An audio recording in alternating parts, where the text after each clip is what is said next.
What's going on, guys? It's Mehdi, and inside of this video today, I want to talk to you about the exact sales script that has generated me well over $3 million worth of sales. Now, if you're new to the channel and you don't yet know me, here's some proof on the screen to show you that A, this actually works. B, I'm not talking out of my backside, I'm talking based off actual experience. Now, after taking 14,000 sales calls and 8 years plus doing this, I can tell you I didn't start off being amazing at sales. So I'll take you back to my sales journey when I first started out. My first offers that I was selling were ranging anywhere between $500 to $1,000. And I would struggle. I'd be on the phone 2 hours straight, talking my ears off, talking the client's ears off, all to leave with no sales. No matter how much I'll discount the price down from $1,000 to $500 to $250 to just please put down $100 deposit, I wouldn't make any sales. Until one day, the sales gods came down from Planet Namek.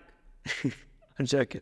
And they gave me this briefcase. And inside of this briefcase, they revealed to me some of the secrets. And the minute I opened up that briefcase and started implementing these secrets inside of my sales calls, I started closing $1,000 deals, $5,000 deals, $10,000 deals, $15,000 plus. The biggest deal that I've personally closed till date today was a $30,000 deal. And none of it would have been possible without this briefcase. Now, even though I can't give you this briefcase because it's mine, what I am going to do in just a second is I'm going to head over to my laptop, share my screen, and walk you through a framework. Because I'll tell you what, I've tried to follow a ton of sales scripts over the years, and they just end up sounding extremely awkward, right? They don't sound like you. You're not able to bring in your personality. If there's one massive lesson that I've learned, it's that people buy into you. So a sales script is going to stop you from displaying one of your best assets, which is yourself. So rather than doing that, I'm going to break down a sales framework, which allows you to free flow. And once you equip yourself with this, you're going to close 10 times the amount of deals that you currently close. So stay until the end. I'll see you on the laptop and we'll break it down together. Here's how to close. Okay, this is the exact sales script, or should I say framework, that has generated me over $3 million in sales, right? Now, before I break this down with you, I want to explain to you that there's 4 stages that we're going to break down. The first one is connecting, quantifying, presenting, and the final one is closing, right? Now, before I break it down, there's a quick couple of stories I want to share with you of 2 very key lessons that I learned before I show you the right way to connect. So I was at an event seminar about 7-8 years ago, and I remember the environment was insane. The atmosphere of this room was insane, and there were people that came into this event room on a Friday, and by Sunday they had spent over $30,000 to $50,000 buying a mastermind. And I sat there and I was scratching my head and I was like, well, I wonder if these people knew when they first came to this event and got out of bed on a Friday that they would leave by the end of that weekend spending over $50,000. And I even spoke to some of those people and I asked them, well, did you know that you were going to spend $30,000 or $50,000 at this mastermind? And they replied saying, no, we didn't. Then I began sitting there and researching, why would this person buy? And I played back the event in my head the entire time. And I just couldn't figure it out. So after the event, we went out to dinner and I spoke with one of the speakers and he said something to me that changed my perception of sales forever. And before this point, before he shared this thing that I'm about to share with you, I would sit there on my sales calls and I couldn't even get someone to pay attention to me for 45 minutes, let alone spend $30,000, let alone spend $5,000 with me. So I sat down with the speaker and I asked him, I said, look, I spoke to one person at this event and they said before this weekend, they didn't even know that they were going to spend $30,000. You were one of the guys that pitched one of the offers. How did you get them to buy it? And he shared an extremely valuable point with me where he said, in order to get someone to purchase, you have to change their state. Regular people on their day-to-day are in a very monotonous state. They wake up, they eat the same food, they wake up at the same time, they go to the same boring job that they hate, they deal with problems on a day-to-day basis, and the average person isn't happy. They're kind of miserable. So in order to get someone to buy, you have to change their state. And at first when he said it to me, I said, well, how do you change someone's state? And then I started to play back the event in my head one more time. Now realizing this new thing that he'd shared with me, and I realized, well, they had different music. They shared all these stories of all these people that had gone from their exact situation of pain to now success. They gave them dinner, a VIP luxury experience, and they were able to change their state through a lot of the things that they'd intentionally done throughout this event. And when I realized it, when it finally clicked with me, it made me realize a lot of things in my own behaviors. Like when I finally go to a shopping mall and I'm searching for one article of clothing and I can't find what I'm looking for, right? And I'm frustrated. Oh man, none of these stores are good. They don't have what I'm looking for. And then I finally find one item that I like and then I buy it. And then it's a rush of dopamine. And now all of a sudden I'm buying more things. Or I go on Amazon and I shop for one thing and it's that dopamine release that I bought this one item. Now I'm in a buying state, right? I'm excited. Oh, parcel's coming tomorrow at at 7 o'clock. And now I'm in this cycle where I just want to buy more things. And then I realized that in order to get someone to buy, you got to change the state. And then I looked at some other examples in my life where I might have gone to one store to buy a car and I just didn't click with the guy. It wasn't a good experience. And I went to another car dealership to buy a car and the guy was super friendly. We had a laugh. We sat there. We drank coffee together. Great experience. And I ended up buying a car from him. So I noticed these behavioral patterns and I asked myself, what can I do to implement this in my sales calls? And that's what led me to connecting. So the average person, if you ask them, how do you open up their sales call? I mean, I've watched countless people open their sales calls and it sucks. It's horrible, right? It's like, oh, so how are you doing today? Boring, right? And some sales, trainers, they'll sit down with you and they'll say, well, you need to come at it with a relaxed state. Don't be overly excited. Don't be overly hyped and just say, hey, how are you doing? Horrible, right? Terrible advice. If you want to change someone's state, you need to be in the state that you want them to emulate. If I approach you and I say, look, I'm having a very bad day, someone's passed away. You're not going to be like, oh, that's great. Someone's passed away. You're going to match my state. Oh man, I'm very, very sorry to hear that. If I come to someone, I'm like, hey, what's going on, man? They're going to respond and say, hey, what's going on? So people match your state, right? So the minute you open your call, hey, John, how's it going, man? How's your day been so far? Obviously, you don't have to do it exactly how I did it, but you want to approach your sales call with an elevated state because it gets people out of their comfort zone. If people are like slouching or sitting down, it will change and shift their entire body language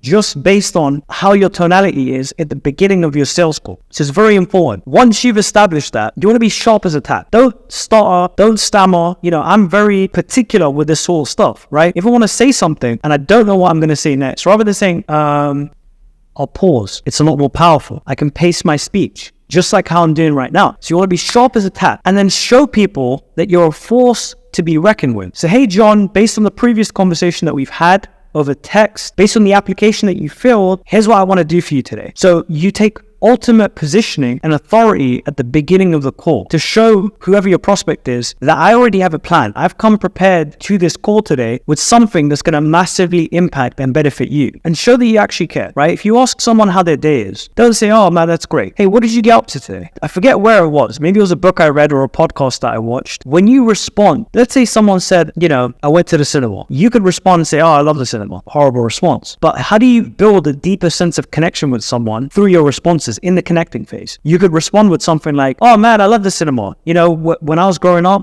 my father and I, one of our favorite things to do would be to go to the cinema every weekend on a Thursday. Thursday's not a weekend. Every weekend on a Saturday. And, it was amazing. One of our favorite movies was this. What movie did you watch? It shows that you care. And if you care at the beginning of the sales call, right? If you show someone that you care about a small aspect, something as little as that, and you relate to it with like a mini story, then people, and you're going to notice this as you start taking sales calls, are going to be so much more receptive. They're going to be so much more open to you and realize that you are someone that's qualified and fit to help them later down the line. So these are a couple of quick things that you want to take note of when connect. Be sharp as a tack, high energy, change someone's state, and make your intentions very clear. Show that you're a force to be reckoned with. You're not here to waste their time. You're not here to waste your time. And a lot of this, in terms of not wasting your time and wasting their time, comes through your dialogue and how you say certain things. So to sum up the connecting phase, it's very simple. 5 to 10 minutes max. Don't spend too long on this, but that's how I personally like to open most of my sales calls. And then qualifying. Qualifying is the most important stage of the entire sales call. If this stage isn't done correctly, then you're never going to close. After sitting down and reviewing countless sales closes, clients of mine sales calls, when I notice they don't close at the end of the sales call, it's usually a reflection of how well they qualified at the beginning of the call. So in the qualifying stage, the first thing that you want to do is you want to set the tone. Question is, how do you set the tone and why is it important to set the tone? Well, you set the tone so that A, you're in total control of the conversation, B, they see you as authority, and C, the way you actually do it is by saying, John, what I want to do is I want to find out exactly where you're at, exactly where you want to get to, and see the best way that I can help you physically get from A to B. Does that sound good? Yes. Now you have permission to dig deeper into their current situation and their desired situation. Because remember, the bigger gap you realize through digging. Imagine your questions are a shovel. If John is at A, let's say John has a business, he's stuck at zero. John's desired situation is he wants to be at 10,000 a month with his business. Your questions are like a shovel where you dig,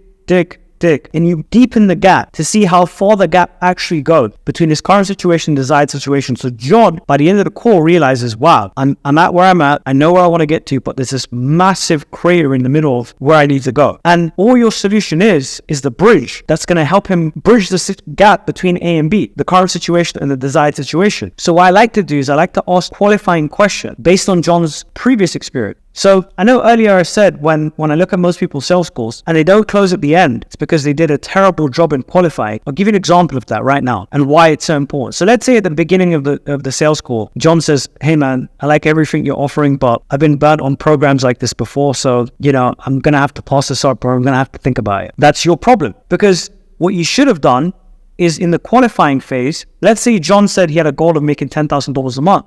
And he said, well, John, how long have you been trying to make $10,000 a month? Oh man, it's been a year and a half since I've been trying to hit this goal. Well, in that year and a half, what kind of things have you tried? Oh man, well, I invested into this program with this guy. His name was Jacob, and he offered me a $3,000 program. So you invested $3,000 into a program. What happened with that? It didn't quite work out. Well, why do you feel like it didn't work out? And what was involved in the program? Well, it was a group coaching program and they gave me a ton of videos to watch, but I was busy with my wife and with my kids, and I work 60 hours a week. So I missed a lot of the group coaching calls. That is the information that you're going to use to close later in the sales call, because you've dug deep into his previous situation. Because now, throughout the rest of the sales call, and when you finally present your offer, you now understand that the reason John believes he failed is because he was in a group coaching program. So even though you also offer a coaching program, your thing might be one-on-one versus group coaching. So there's a way that you can differentiate based on the information that you've collected upon his previous situation, right? Which is very powerful, but most people fail to do this. But did you see how that line of questioning digs deeper? So another thing I want to share with you about the qualifying phase is you want to use the 80-20 rule. During the qualifying phase, you're doing 80% of the listing and 20% of the talking. Write this rule down. I don't care if you write out a sticky note and stick it to your laptop screen when you're closing deals, or stick it to your phone, so when you're closing deals you could take a look at it. But remember that. And the 20% that you're talking, you're asking questions. And never just ask surface level questions. Going back to the example with John. So John,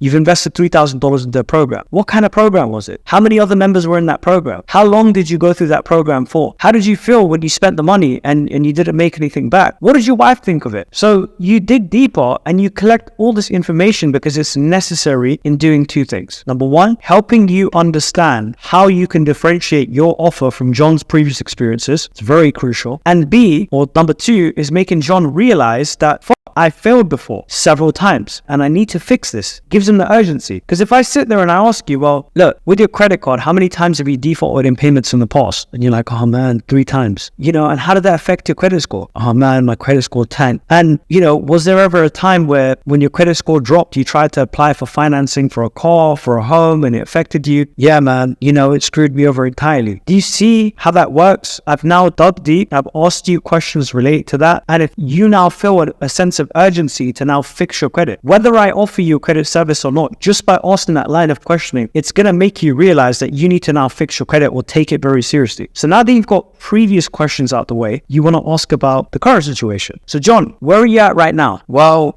right now, because I've had some failures, I'm looking to do something. I'm looking to get to 10K a month. I want to build an online business. Okay, interesting. And why now? I mean, you could have done this 6 months ago. You could have done this 6 months into the future. Why now? That one question has helped me close 10 times more deals. Because when you ask someone why now, they are selling you on the urgency of why they need to do this now. Again, it's going to come in handy later on in your sales call, because whatever the reason the person tells you that they need to do this now is the reason that they need to buy your solution now as well. Because they've told you, I've been laid off from my job. In 3 months, I've got enough savings to live off of for 3 months. And if I don't do something, I'm going to have to go back to a job. Well, John, if you were to have to go back to a job, how would that affect you? Oh man, well, I wouldn't have time to pick my kid up and drop my kid off to school anymore. I wouldn't be able to do this. Do you see what you're doing? You're digging deep on the current situation to establish where John is at, some things that he's trying, why he's looking to do what he's looking to do, and why it's important to him now more than ever. Now, the next set of questions you want to move on to for the qualifying stage is challenges. And this is a massive one. If you don't ask challenge-based questions, you're screwing up badly. So challenge-based questions might be something along the lines of, well, John,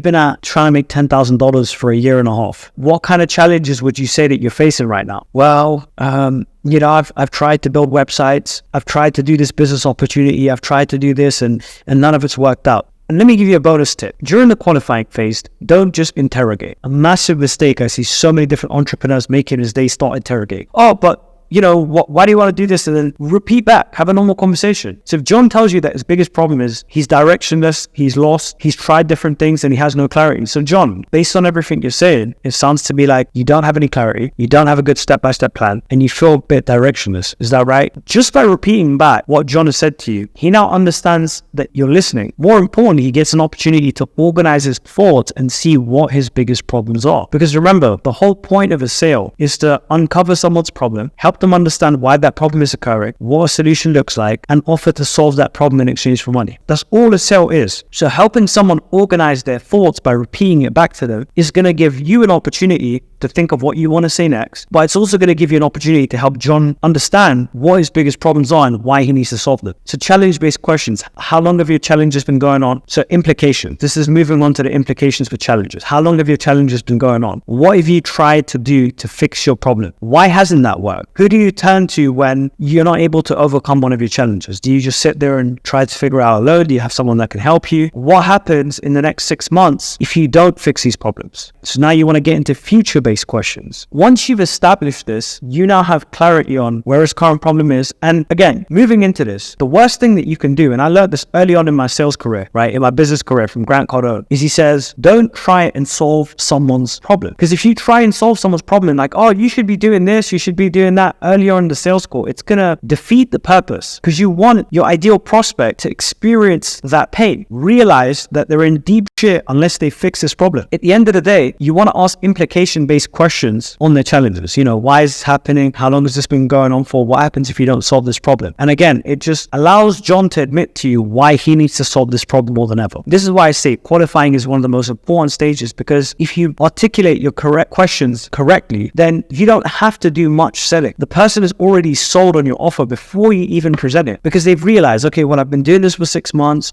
I've tried this, it hasn't worked out. In 6 months, if I don't fix this, this is what's going to happen. I know I need to fix this. So once you've now established a clear starting point and you've started to, dig deep into that ditch that's standing between them and their desired situation, now you want to ask them benefit-based questions, or their desired situation, the future, what it should look like for them. Because remember, people are always buying into a vision of what their future should look like. When you buy a home, you're not buying a home. You're buying a vision for where your kids are going to play, where you and your wife are going to sleep at night, where you're going to park your car outside. You're buying into that vision of the future. So are your clients. So essentially, what is a desired situation that John wants? Well, John, in the next 60 days, where do you want to see yourself? Well, I'd love to see myself at about a $10,000 month. And why is that important to you? Well, it's important to me because right now I've been out of a job, and if I can make $10,000 a month, it would give me and my family ease. And aside from you, who else does this affect? If you could confidently achieve this goal, who else does it affect aside from you? It would affect my family, my kids, my kid Jason, So you want to ask desired situation-based questions to help the person get a vision for what their future should look like. And not just their future, but certain aspects of their business. If I was speaking to John, I'd say, look, John, based on where you want to get to, based on your goal of $10,000 a month, if you were to have the right coaching, if you were to have the right support, what would you want it to look like different to your previous experiences? Well, I'd want a one-on-one coaching program where I can actually ask questions, I can actually have support, I could have 2 to 3 weekly check-ins every single week. Because what you're allowing John to do is you're allowing John to explain the perfect product in his mind, the perfect service of what he would ideally like to buy. If I sat down and I asked you, hey, what's the perfect car for you? Well, I want a 2-door coupe. I want something that has a panoramic roof, and I want something that has great speakers, and I want something that goes over 500 brake horsepower. Now that I know what your perfect car looks like, I can make a suggestion and it's going to seem like the perfect fit. It's no different for you when you're qualifying John to get an understanding of what his perfect desired product looks like. So when you're pitching your product, you can tailor it to some of the aspects that John is really looking for. And then implications is, simply who would it affect? How would it change your life? What would it do if you could do this in the next 90 days?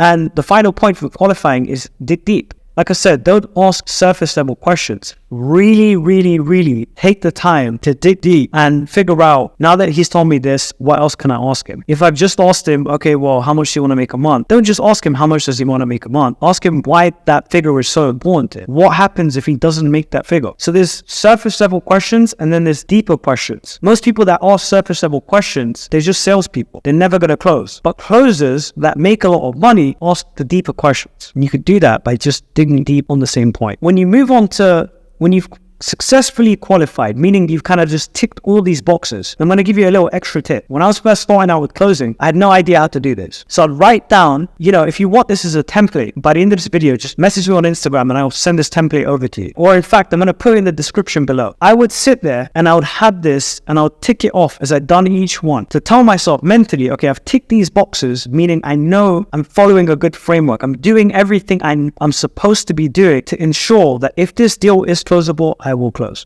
So next up, once you've connected, once you've qualified and you've ticked off all these steps in the qualifying stage. So moving on to presenting, the reason why I've been able to so successfully do this without any sort of presentations, without any sort of pitch decks or any of that sort of stuff is because of the same reason why doctors are so good at closing. You want to explain to your prospect why the problem is occurring because people buy it as a direct result of you understanding their problem better than they do. It's the same reason why we just blindly accept medicine names that we can't even pronounce, right? Have you ever sat down and looked at a medicine packet and it has like PHZXYCYL? I have. The medicine looks like another language. I don't even know who's naming this stuff. The point of the matter is the doctor can sell us medicine that we can barely pronounce because the doctor is so good at doing one thing, right? And I always say this, doctors are some of the best salespeople in the world without even knowing it. They ask you previous situation-based questions, current situation-based questions, problems that you're experiencing. Oh, doctor, I've had a headache. It's gone on for 3 weeks. I've tried Tylenol, paracetamol, ibuprofen, nothing's working. I've tried to sleep it off. I've tried to drink plenty of water and hydrate. Look, John,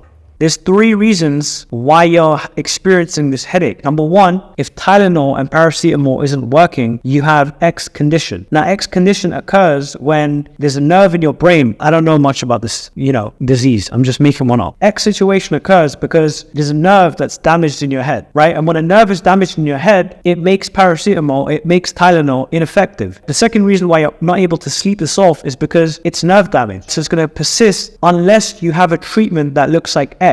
So you need a nerve surgery where we're going to open up your head, we're going to operate on your nerve, and if this isn't fixed, then in the next 6 months, you could be paralyzed. So what the doctor has done is they've taken your core beliefs that Tylenol or paracetamol will fix the situation. They've gone out there and told you, they've taking your core belief that maybe sleeping it off or hydrating is going to fix it, to now shifting your core belief over to the fact that it's a nerve problem, meaning that no sort of Tylenol, no sort of medicine or rest can solve this problem. You're going to need surgery. So the doctor has now shifted your state from believing that over-the-counter medicines can fix this problem to the fact that you now need an operation. Otherwise, X situation is going to occur. And the doctor will typically transition into permission to sell. So John, based on that, we can offer you some operations. I can book you in with a specialist who can take a look at what the surgery would look like, break down some of the details, and essentially, if it makes sense and if you're happy to move forward with it, we can get this solved for you as soon as possible. Would you like me to do that? And in most cases, you're never going to say no to the doctor. Question is, how do you repeat this? Because it's the exact same presenting style that I use in my personal closing and it works wonders. I'll give you an example. Let's say John's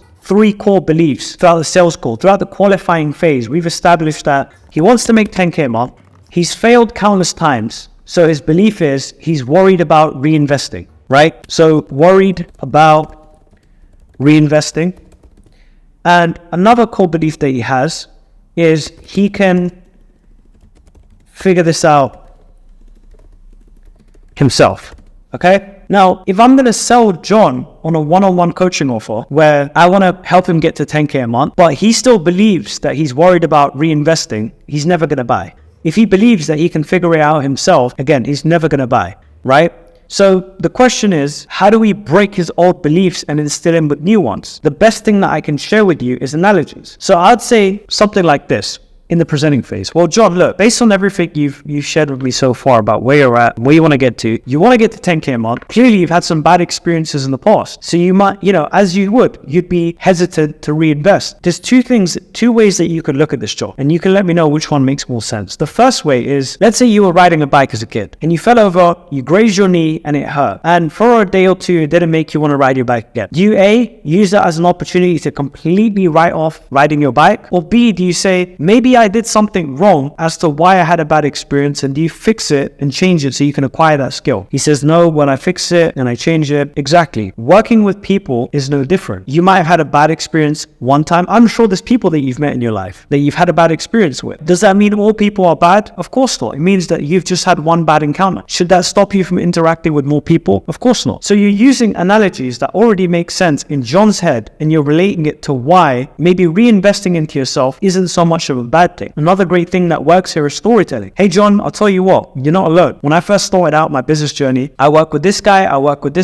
and I'll be upfront. What I was expecting was this, what I received was this, and it led me to the point of disappointment. Now, when I tried to figure it out by myself, here's all the problems that I encountered. Essentially, you've broken his old belief, and you've now got him to admit through offering him two options, which one makes more sense and why. So John, why would you still get up on that bike even though you've hurt yourself? Why would you still interact with people if you've had a bad experience with people in the past? Well, one bad experience doesn't define all the rest of the experiences that you're going to have. Exactly, John. Now John has shifted from his belief of, I'm worried about doing something that potentially didn't work out before, and I'm open to trying it in a different way. So now it sets up your close, because in the close, you can now differentiate how it's going to be different this time for John. Example, if I was buying an electric car, I don't personally like electric cars, but if I was buying an electric car and I had a terrible experience with an electric car, but I'm at a dealership and they said, oh, we've got this amazing electric car, and I tell them about my bad experiences, the only way I'm going to buy that thing is if they can convince me that this time it's going to be different, or there's something massively different about this time than the last time, right? Let's say John believes he can figure it out himself. John, let me ask you a question. You speak English? Yeah, I speak English. So based on the fact that you speak English, let's say you wanted to learn how to speak Chinese. I'm sure with enough time spent on the laptop, watching videos, reading books, you could probably learn how to speak Chinese. But you mentioned to me that time is important to you, that you're going to be going to a job in 3 months unless you figure out how to make this thing work. So A, let's say you had to get a role in a job, and there's two ways that you could learn Chinese. One was watching videos countlessly over and over and over again. The second one was sitting there and having someone that fluently speaks Chinese and English and can translate over, help you build your dialogue into eventually having a conversation in Chinese. Which one would you rather do and why? Well, I'd rather learn from someone one-on-one. And why would you do that over trying to read countless books or watch countless videos? The reason why is because it would save me time. I think it would be extremely difficult to figure out on my own, and I might make a lot of mistakes. Exactly. Building your business is no different. Sure, you could probably figure it out on your own and you could spend a lot, but what's more important to you? Spending years potentially figuring out on your own and then eventually getting to that goal just to say, oh, I did it by myself, or having someone that's twice as experienced than you are, someone that's in the position that you'd like to be in, that can help you get to that goal. You know what? Having someone that's in the position that I'd like to be in. So now you've broken down John's core beliefs. You've broken down the fact that he's okay with investing into himself as long as it's different this time. You've broken down that he would rather learn from someone experienced than figure it out by himself. You've learned that he does want to get to $10,000 a month and it's a serious goal that he would urgently like to reach. So the presentation's finished. There's not much else. You've now established clearly what he wants. You've broken down his old beliefs and you've instilled him with new ones, which perfectly now transitions over into the close. So what I might say at this point is, once I've connected, qualified, and presented, I might say, well, John, look, based on the fact that you do want to reach $10,000 a month, and again, you can take things from this previous situation and the qualifying stage, you've struggled to do this by yourself. You've tried courses where they've had group coaching and it hasn't got you to where you wanted. It's urgent for you to do this in the next 3 months, otherwise you're going to have to find another job, and you're doing this for your friends and your family. Would you, and this is permission to sell, would you like me to share with you what it would look like if I could help you go from A to B? So because you've regurgitated his entire situation and affirmed to him that this is what he wants, permission to sell is going to break down any sort of resistance that you're getting at the end of your sales call, because you're saying, hey man, would you like me to share with you what it would look like if I could help you with everything that you've just mentioned that you need help with? So it's a very seamless transition over into the close, and he'll be like, yeah, great, let's do it. It's very simple because the rest of the call is just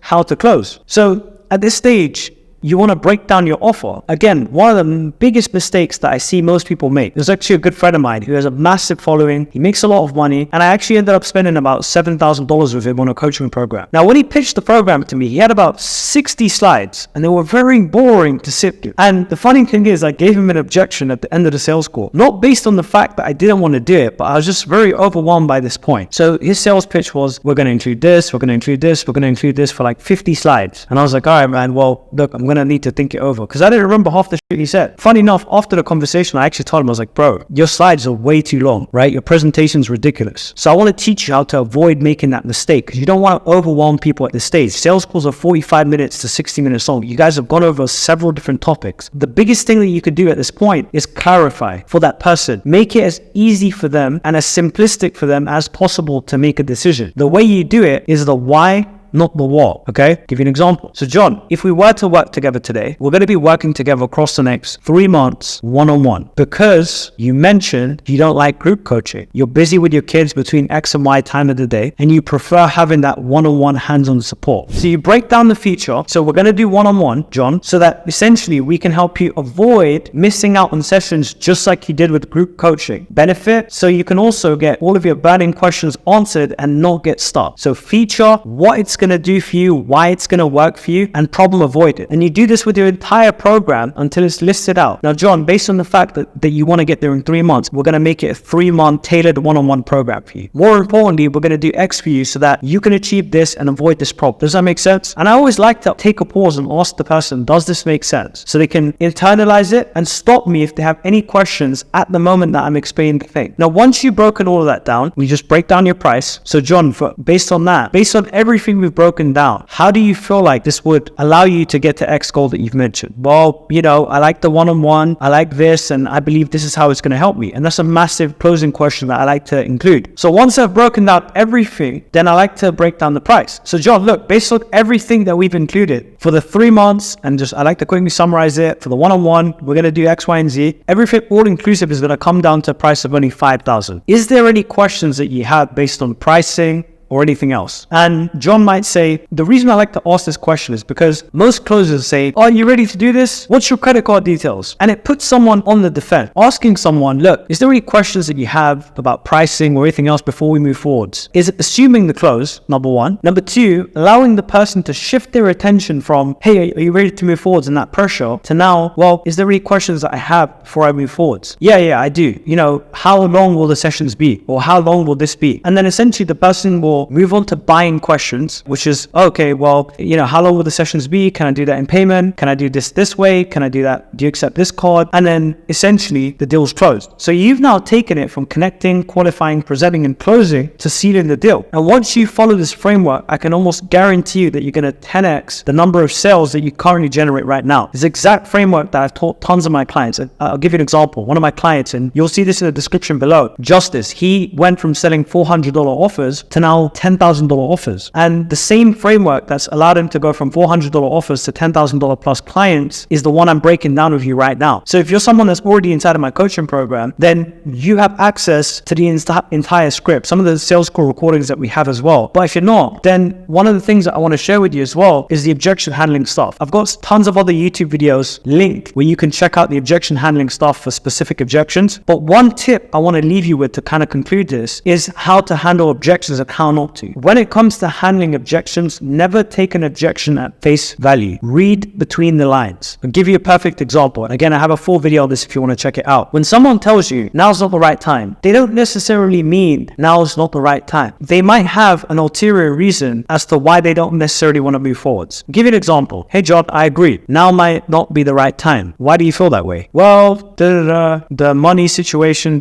So it's not that it's not the right time. It's just that John doesn't know how he could financially do this at this moment in time. So John, look, I completely agree with you. I've had clients just like yourself that have felt like it's not the right time because of the finances. And as a result, we were able to break down some options that could allow them to avoid waiting around. Is there any other reason as to why you wouldn't want to do this? No, I would love to do this. I want to get started. And if you had the funds to do this, would you get started today? Yes. And why would you want to start today versus waiting around? Well, the reason I want to start today versus waiting around is because of X, Y, and Z reason. It's important to me to get results now. And I want to wait around. So once John has now admitted that he doesn't want to wait around, you've now broken down, okay, well, look, I've got a suggestion in mind. Rather than doing the entire 5, I could allow you to put down half, 2,500. And even if it takes you a month to come up with the remainder, we could schedule in a date and do an installment. Would you find that helpful? Yeah, that works. Great, let's sign up. So what you've done is you've read between the lines, because the average closer is going to take you at face value and say, oh, well, the person said it's not the right time for them and I couldn't do anything to help them. Or they're going to come back to me in a month. And a month goes by and John doesn't remember half the stuff you broke down. John forgets the urgency levels to now want to solve this problem. So at this stage, what you want to do is never take what they say at face value. But anyways, look, I hope this has been a bit on the longer side. The reason I wanted to make this video a little bit longer is because once you master this, you now have this YouTube video as a resource to consistently go back to and consistently learn this framework. Even if you watch this once a week at the beginning of your week before you take your sales calls, you're going to see a massive improvement and growth inside of your calls. So if you got tons of value from this video, smash that subscribe button. More importantly, comment below, what was your biggest takeaway from this video and what more videos would you want to see? And I'll see you in the next one.